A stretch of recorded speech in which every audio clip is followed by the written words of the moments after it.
Hello students, welcome to Statisticspedia. Now today's topic it is probability distribution. One of the most important topic और maximum exams में ये बहुत ज़्यादा weightage जो है वो carry करता है. So probability distributions क्या है students कि we have two type of probability distributions. एक होता है आपका discrete और एक होता है आपका continuous. तो डिस्क्रीट प्रोबेबिलिटी डिस्ट्रीब्यूशन में क्या क्या आ जाता है, जैसे बर्नौलीज है, बाइनोमियल है, पॉइसन है, हाइपरजोमेट्रिक है, नेगेटिव बाइनोमियल है. एंड सिमिलरली आपके कॉन्टिन्यूस डिस्ट्रीब्यूशंस में क्या क्या आ जाता है, नॉर्मल डिस्ट्रीब्यूशन जिसमें से कई बार मैक्सिमम क्वेश्चंस आपको मिलते हैं, जो एक सिमेट्रिकल डिस्ट्रीब्यूशन है जहां पे मीन, मीडियन एंड मोड जो है वो कोइंसाइड करता है. Then we have exponential distribution, gamma distribution और एरोशन या rectangular distribution, beta distribution of first kind and second kind. तो ये सारे ही कैसे हैं, कॉन्टिन्यूस प्रोबेबिलिटी डिस्ट्रीब्यूशन है. तो आज जो है वो हम उसके क्वेश्चंस देखेंगे, न्यूमेरिकल क्वेश्चंस देखेंगे. So let's start with the objective questions now. A binomial distribution with the parameters n is equals to 5, satisfying this condition, then the value for this is what?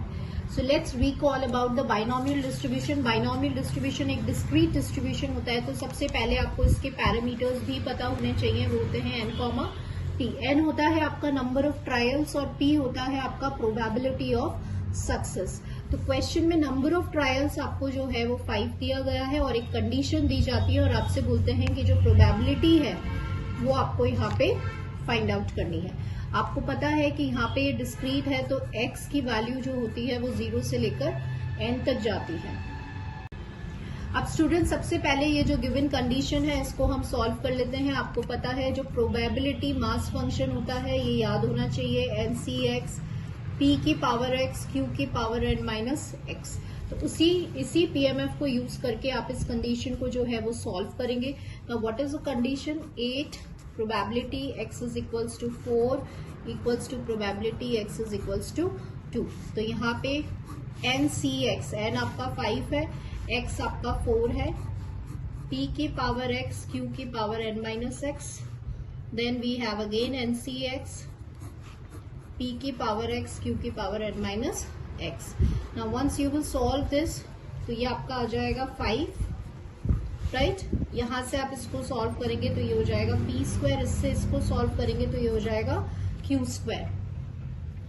Now students 5C2 I told you the shortest trick to solve the combination. अगर 2 है तो 2 बार खोलिए और denominator को 1 तक, तो ये हो गया आपका 10. सो इससे ये 40 गया तो ये हो गया 4p square equals to q square. आप कैलकुलेशंस भी देखते जाइए कैसे हमें शॉर्ट वे में जो है वो इवेल्युएट करना है. दोनों साइड में यहाँ पे स्क्वायर रूट ले लूंगी तो ये 2p हो जाएगा इक्वल्स टू q हो जाएगा and this will be 1 minus p. We know that p plus q is equals to 1. So ये आपका p की वैल्यू आ गई यहाँ पे 1/3. And what about q? इसमें यहाँ वैल्यू रखोगे तो q की वैल्यू आ जाएगी आपकी 2/3. ठीक है. अब देखिएगा स्टूडेंट्स, आपको इवेल्युएट ये करना है. आपको बाइनोमियल की रेंज पता है 0 से n तक जाती है, यानी यहाँ पे 5 है. अब यहाँ पे क्योंकि x is greater than equals to 1 बोला गया है तो हम इसको कॉम्प्लीमेंट्री लॉ से इस तरह से लिख सकते हैं. लेस देन 1 में कौन सा पॉइंट लेगा? सिर्फ 0 लेगा और वो क्या होता है? q की पावर n होता है. तो दैट विल बी q आपका आ रहा है 2/3, n आपका 5 है. The answer for this question will be this. So this is how we evaluate. तो जैसे ये भी एक शॉर्ट ट्रिक ही है, x की वैल्यू आप 0 यहाँ रखोगे तो ये q की पावर n आएगा. तो ये आपके जो टाइम है वो सेव कर देती है. तो ये छोटे छोटे पॉइंट्स जो हैं आप बिल्कुल उसको ध्यान रखें. जैसे यहाँ मैंने स्क्वायर रूट ले लिया. Some of the students what they will do q की पावर 1 माइनस p का होल स्क्वायर खोलेंगे, माइनस p का होल स्क्वायर लगाएंगे. तो ये जो शॉर्ट कैलकुलेशंस है इन पर बिल्कुल ध्यान देते जाइए और नेक्स्ट टाइम अपने जो क्वेश्चंस है उनमें इम्प्लीमेंट करिए. So answer will be 1 minus 2/3 की पावर 5. नेक्स्ट देखिए, in binomial distribution with 6 independent trials. तो जब आप बाइनोमियल डिस्ट्रीब्यूशन स्टडी करें आप जरूर देखें कि क्या क्या कंडीशंस होती हैं बाइनोमियल डिस्ट्रीब्यूशंस की. जैसे नंबर ऑफ ट्रायल्स इंडिपेंडेंट होनी चाहिए, right. The probability of 3 and 4 success is found to be. अब आपको x इक्वल्स टू 3 और x इक्वल्स टू 4 पर आपको वैल्यूज दी जाती है और आपको p और q की जो वैल्यूज है उसे इवेल्युएट करना है। तो let me write it over here, n is equals to 6, probability at x is equals to 3 आपको ये दिया जाता है, probability at x is equals to 4 आपको ये दिया जाता है, और आपसे पूछ लेते हैं कि p और q की वैल्यू को आपको इवेल्युएट करना है।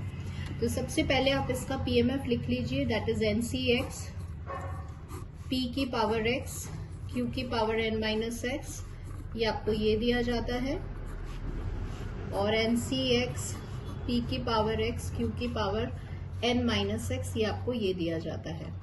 ठीक है, अब हम क्या करेंगे, दोनों को डिवाइड करेंगे। तो आप देखिए कि यहाँ पर सबसे पहले मैं ये वाला ले रही हूँ, 6c4 p4 q स्क्वायर 0.0819, इसको हम डिवाइड कर रहे हैं 6c3 p this divided by 0.2457 से। ये मैंने इसलिए डिवाइड किया है सबसे पहले इसको, क्योंकि ये पूरा कैंसिल होके 1/3 आ जाएगा। ठीक है, और यहाँ पर देखिए 6c4 को कॉम्बिनेशंस की प्रॉपर्टी से आप 6c2 भी लिख सकते हैं। ठीक है, और 6c2 को 6 को 2 बार लिखेंगे, 6 इंटू 5 2 इंटू 1, तो क्या आ जाएगा 15 आ जाएगा। 6c3 को कैसे लिखेंगे, 6 5 4 3 बार लिखेंगे, 3 2 एंड 1, तो इससे कैंसिल हो जाएगा, तो क्या आ जाएगा 20 आ जाएगा। तो ऊपर वाला 15 हो गया, नीचे वाला 20 हो गया। This will B p, this will B q and this will B 1/3। So once you will solve 5 3s are 15, 5 4s are this, तो ये आ गया 9p equals to 4q, 1 minus p, तो ये आ रहा है आपका 13p is equals to 4। तो p की वैल्यू हो गई आपकी 4/13। अब p की वैल्यू 4/13 हो गई, p plus 1 equals to q है, तो q की वैल्यू कितनी हो जाएगी, 9/13 हो जाएगी। ठीक है, तो बस ओनली थिंग इज कि आप कैसे कैलकुलेट करते हैं ये यहाँ पर मैटर करता है। जैसे 6c4 को यहाँ पे 4 बार लिखने की जगह वी हैव रिटन 2 टाइम्स, क्यों, क्योंकि हमें कॉम्बिनेशंस की प्रॉपर्टी पता थी। तो आंसर क्या हो गया आपका 4/13 हो गया, और 9/13 will be the answer for this question. Next देखिए students, for the Poisson distribution, Poisson distribution के सबसे इंपॉर्टेंट कैरेक्टरिस्टिक्स क्या होते हैं कि मीन और वेरिएंस इसका इक्वल होता है, इसके पैरामीटर लैम्डा के इक्वल होता है, और दूसरा इसके सारे क्यूमुलेंट्स जो होते हैं वो बराबर होते हैं। तो ये 2 इंपॉर्टेंट प्रॉपर्टीज हैं पॉइसन डिस्ट्रीब्यूशन की। तो क्वेश्चन में आपको n दिया हुआ है, क्वेश्चन में आपको p दिया हुआ है, और पॉइसन डिस्ट्रीब्यूशन का मीन पूछा जा रहा है। तो अगर आपने लिमिटिंग कंडीशन स्टडी करी है कि बाइनोमियल डिस्ट्रीब्यूशन टेंड करता है आपके पॉइसन डिस्ट्रीब्यूशन की तरफ, तो वहां पे np को हम लैम्डा लेते हैं जो कि फाइनाइट होता है। तो यहाँ पे वही कॉन्सेप्ट, वही कंडीशन अप्लाई हो रही है। n और p की वैल्यू दे दी, लैम्डा क्या है, पॉइसन डिस्ट्रीब्यूशन का मीन है। तो सिंपल आपको इससे मल्टीप्लाई करना है, once you will multiply you will get the answer as 4। Next देखिए, if x is a Poisson distribution, यहाँ पे कंडीशंस दे दी जाती है और आपको मीन निकालना है। तो पॉइसन डिस्ट्रीब्यूशन का जो PMF होता है स्टूडेंट्स, वो क्या होता है, e की पावर माइनस लैम्डा, लैम्डा की power x by x factorial. तो x यहाँ पे 1 है, तो आप सब्सटीट्यूट करेंगे e माइनस लैम्डा, लैम्डा की पावर x। फिर यहाँ पे x 2 है, तो आप सब्सटीट्यूट करेंगे, and once you will solve you will get as lambda is equals to 2 मिल जाएगा। और आपको पता है कि जो मीन है और जो वेरिएंस है वो लैम्डा के इक्वल होता है in case of Poisson distribution. तो क्वेश्चन में आपसे मीन पूछा जा रहा है, तो मीन कितना आ गया आपका 2 आ गया। So answer for this question will be 2। Let the random variable x with the MGF is given to you and you have to find the mean. आपको मीन निकालना है। सो यहाँ पे स्टूडेंट्स आपको सारे जितने भी बाइनोमियल है, बर्नौलीज है, पॉइसन है, गामा है, एक्सपोनेंशियल है, इन सबके MGFs याद होने चाहिए, पॉइसन है, सो दैट आप इजीली जो है वो इस क्वेश्चन को सॉल्व कर पाए। So if you have learn, अगर आपको जब आप इसको देख रहे हैं तो यहाँ पे आपको क्विकली स्ट्राइक करना चाहिए कि ये जो MGF है वो किसका है। देखिए, we have studied q plus p e t की पावर n, ये किसका MGF है, बाइनोमियल डिस्ट्रीब्यूशन का MGF है। तो जब आप इसको इससे कंपेयर करते हैं, राइट, तो यहाँ पे डिनोमिनेटर में 27 लिखा हुआ है। क्या हम 27 को एक बार देखें 3 की पावर 3 में एक्सप्रेस, देखिए मैं लिख देती हूँ, क्वेश्चन में आपको ऐसे दिया हुआ है, likewise it is given question में। तो क्या हम 3 की पावर 3 इसको सेम ब्रैकेट में लिख सकते हैं, और क्या हम इसको ऐसे लिख सकते हैं? Yes, it can be written as this, one and the same thing है।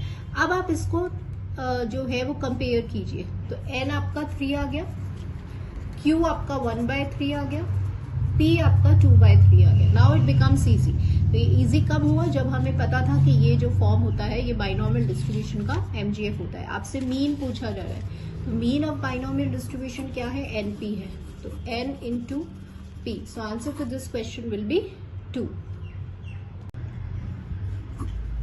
नेक्स्ट देखिए, a very very good question, जो आपके अगर आप फॉर्मूलाज प्रिपेयर कर रहे हैं या कॉन्स्टेंटली रिवाइज कर रहे हैं, बहुत अच्छा क्वेश्चन है। कई बार इसमें वैल्यू दे दी जाती है, आपसे बोल रहे हैं कि अगर x बाइनोमियल को फॉलो कर रहा है तो बताइए n माइनस एक्स जो है वो किसको फॉलो कर रहा है। ठीक है, तो इसको आप एज अ रिजल्ट भी याद कर सकते हैं, क्योंकि हमने अपने ग्रेजुएशन में इसको डिराइव किया था with the help of the MGF की हेल्प से आप इजीली इसको डिराइव कर सकते हैं। तो अभी यहाँ पर ये एज अ रिजल्ट जाएगा। कई बार यहाँ पे n और p की वैल्यूज भी दे दी जाती है, तो अगर n माइनस एक्स है तो वो बाइनोमियल को फॉलो करता है। पैरामीटर्स क्या हो जाते हैं? n और q हो जाते हैं, बस ये ध्यान रखना। ठीक है, so here the answer will B n minus x will follow binomial distribution with the parameter n and q। और इसको हम निकालते किससे हैं? MGF की हेल्प से। आपने इसको y लेट कर लिया, आप MYT निकालिए, राइट।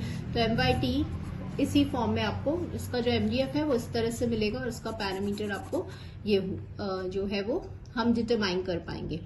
ठीक है, सो एज अ रिजल्ट आप इसको लर्न कीजिए। Let x1 x2 be a random sample. आपको n11 मतलब होता है normal with mean 1 and sigma जो है वेरिएंस जो है वो 1 दिया हुआ है। आपको इस वेरिएबल की वैल्यू निकालनी है, तो अभी हम देखते हैं इसको कैसे फाइंड आउट करते हैं। पहले जो गिवन है वो देख लीजिए। रैंडम मतलब होता है इंडिपेंडेंट, ये आपको पता होना चाहिए। तो ये n11 हो गया, x2 आपका ये फॉलो कर रहा है, तो इसका मीन निकाल लीजिए। मीन मतलब एक्सपेक्टेशन निकाल लीजिए। कांस्टेंट बाहर आ जाएगा, यहाँ पे एक्सपेक्टेशन की प्रॉपर्टी लग जाएगी, तो ये हो गया। तो देखिए एक्सपेक्टेशन इसका भी 1 है, इसका भी 1 है, तो 1 माइनस 1 विल बी 0। सिमिलरली अब हम वेरिएंस निकाल लेते हैं। ये स्क्वायर हो जाएगा, तो ये 1/2 variance of x1 plus variance of x2। Covariance term vanish हो गई क्योंकि क्वेश्चन में लिखा है रैंडम। रैंडम मतलब होता है इंडिपेंडेंट। वेरिएंस ऑफ x1 भी 1 है और वेरिएंस ऑफ x2 भी 1 है, तो 1 + 1 विल बी 2, तो ये आपका आ गया 1 आ गया। तो क्या समझ में आया? ये जो वेरिएबल है ये फॉलो करेगा n, मीन तो होगा 0 और वेरिएंस होगा 1। सो answer for this question will B this.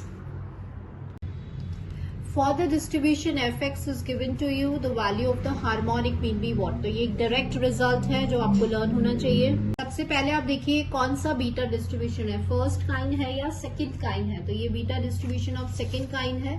x की रेंज 0 से इंफिनिटी जाती है, और आपसे हार्मोनिक मीन की वैल्यू, तो आपको मीन, वेरिएंस और हार्मोनिक मीन बिल्कुल अच्छे से लर्न होने चाहिए। So harmonic mean beta distribution of second kind का क्या होता है स्टूडेंट्स? m-1/n। तो यहाँ पे आप देख रहे हैं कि m की वैल्यू p है और n की वैल्यू q है। So once you will substitute, तो p - 1/q जो है that will be the harmonic mean for beta distribution of second kind. तो ऐसे क्वेश्चंस आते हैं, इनको छोड़ना नहीं है क्योंकि डायरेक्ट क्वेश्चंस होते हैं, इनमें कोई कैलकुलेशंस नीडेड नहीं होती है। तो p - 1/q जो है वो आपका हार्मोनिक मीन हो गया। नेक्स्ट देखिए x follows gamma distribution. Gamma distribution एक कॉन्टिन्यूअस डिस्ट्रीब्यूशन होता है जिसमें पैरामीटर इसमें n1 दिया हुआ है, y का पैरामीटर n2 दिया हुआ है। Then what will be the variable, और ये दोनों ही कैसे हैं? इंडिपेंडेंट हैं। देन आपको इसका डिस्ट्रीब्यूशन फाइंड करना है। Again this is upon x + y, किसको फॉलो करता है? अब यहाँ पे बीटा 1 को फॉलो करता है, ठीक है, विद n1/n2 के साथ। तो ये बहुत इंपॉर्टेंट है। ऐसे x upon y, ratio of two independent gamma variates किसको फॉलो करता है, बीटा 2 को फॉलो करता है with the parameter n1 and n2। तो ये बहुत इंपॉर्टेंट है, डायरेक्ट रिजल्ट है। तो यहाँ से आपका x upon x plus y किसको फॉलो कर देगा, बीटा 1 को फॉलो करेगा with the parameter n1 and n2। Next देखिए, कई बार स्टूडेंट्स क्या होता है, थ्योरेटिकल क्वेश्चंस भी आपसे पूछ लेते हैं कि जरूरी नहीं है कि हमेशा न्यूमेरिकल क्वेश्चंस ही आए। जैसे बाइनोमियल डिस्ट्रीब्यूशन की कंडीशंस याद होनी चाहिए, हाइपरज्योमेट्रिक की कंडीशंस लर्न होनी चाहिए। यहाँ क्वेश्चन रीड करिए। अब देखिए, प्रॉपर्टी बेस्ड क्वेश्चन पूछ लिया कि नॉर्मल डिस्ट्रीब्यूशन का कौन कौन सी प्रॉपर्टीज हैं। तो normal distribution bell shape curve है, बिल्कुल सही बात है, सिमेट्रिकल होता है, कॉन्टिन्यूअस होता है, राइट। और the value of the mean, median and mode equal, they coincide at the same point. तो बिल्कुल सही बात है कि नॉर्मल डिस्ट्रीब्यूशन सिमेट्रिकल होता है। सिमेट्रिकल मतलब कि उसका जो मीन है, जो मीडियन है, जो मोड है, उसकी वैल्यू क्या होती है, म्यू होती है। ऐसे इसके जो क्वार्टाइल्स होते हैं वो इक्विडिस्टेंट होते हैं मीडियन से। ये सारी प्रॉपर्टीज जो है वो आपको लर्न होनी चाहिए about this symmetrical distribution. Maximum distributions जो होते हैं स्टूडेंट्स, चाहे बाइनोमियल है, पॉइसन है, गामा है, काई स्क्वायर है, जब उनकी डिग्रीज ऑफ फ्रीडम लार्ज हो जाती है तो वो कौन से डिस्ट्रीब्यूशन की तरफ टेंड करते हैं, कैसे बिहेव करते हैं, वो नॉर्मल डिस्ट्रीब्यूशन की तरफ बिहेव करते हैं। प्लस आपको इसकी एरिया प्रॉपर्टीज भी याद होनी चाहिए। तो यहाँ पे जो क्वेश्चन है, दोनों ही स्टेटमेंट बिल्कुल ट्रू है। So answer for this question will be both. Next देखिए, if x has this PDF, तो आपको ये पीडीएफ रिकॉग्नाइज करना है। x की रेंज 0 टू इंफिनिटी है, तो ये गामा डिस्ट्रीब्यूशन को फॉलो कर रहा है, यूनिपैरामेट्रिक गामा डिस्ट्रीब्यूशन है। अब यहाँ पे this is, I mark it as a very very important question, क्योंकि यहाँ पे कॉन्सेप्ट लग रहा है। वेरिएंस ऑफ 1/x आपको निकालना है। तो देखिए आप इसका वेरिएंस कैसे निकालेंगे, थोड़ा सा कैलकुलेटिव क्वेश्चन है। सो स्टूडेंट्स, सबसे पहले आपको यहाँ पर वेरिएंस का फॉर्मूला पता होना चाहिए, राइट। तो वेरिएंस का फॉर्मूला हमें पता है, लेकिन यहाँ पे डिफरेंस क्या है कि ये 1/x में। तो आपका वेरिएंस का फॉर्मूला जो होता है उसे आप इस फॉर्म में लिख दीजिए लाइकवाइज। अब ये थोड़ा सा आपका डिफिकल्ट क्वेश्चन, उसका जो लेवल है वो डिफिकल्ट है। अब यहाँ पर देखिएगा स्टूडेंट्स की आपको ये वैल्यूज चाहिए। तो बेसिकली हम इसे μ2 प्राइम और μ1 प्राइम की तरह देखते हैं। तो यहाँ पे आपको μr प्राइम चाहिए, दैट इज आपको ये चाहिए। तो पहले आपको ये निकालना होगा। तो वो क्या होता है, x की पावर r fx, तो 1/। सो स्टूडेंट्स, यहाँ पर जब आपने fx रखा, उसको सॉल्व करा, अगेन ये गामा के फॉर्म में कैसे एक्सप्रेस हो जाएगा, अल्फा प्लस r, ठीक है। और अब यहाँ पे ये हमारा μr प्राइम आ रहा है। तो अब आपको जब ये सॉल्व करना है तो थोड़ा सा इसको ऐसे समझिएगा, ये एक्सपेक्टेशन x की पावर r है। What is the value, expectation x की पावर r, राइट। अगर उसको ऊपर लाओगे तो x की पावर -2 लिखेंगे आप, तो r की जगह हम -2 सब्सटीट्यूट कर रहे हैं, तो क्या हो जाएगा, तो ये आपको किसका वैल्यू दे देगा, 1/x² का।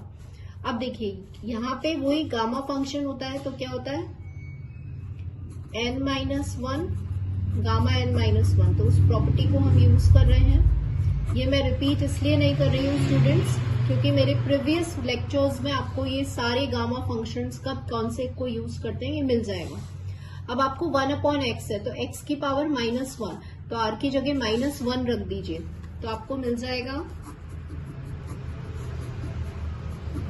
ऐसे। अगेन गामा फंक्शन की प्रॉपर्टी को यूज करिए,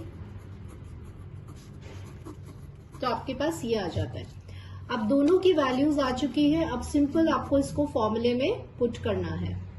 हमने फॉर्मूले में पुट कर दिया। ध्यान रखिएगा एक्सपेक्टेशन आपका क्या था, होल स्क्वायर था, तो इसीलिए यहाँ पे होल स्क्वायर आ गया। एलसीएम लेना है। नॉर्मल कैलकुलेशन जो होता है अल्फा -2, तो ये हो जाएगा आपका अल्फा -1 माइनस अल्फा +2, तो ये आ जाएगा आपका 1/अल्फा -1 का स्क्वायर अल्फा -2।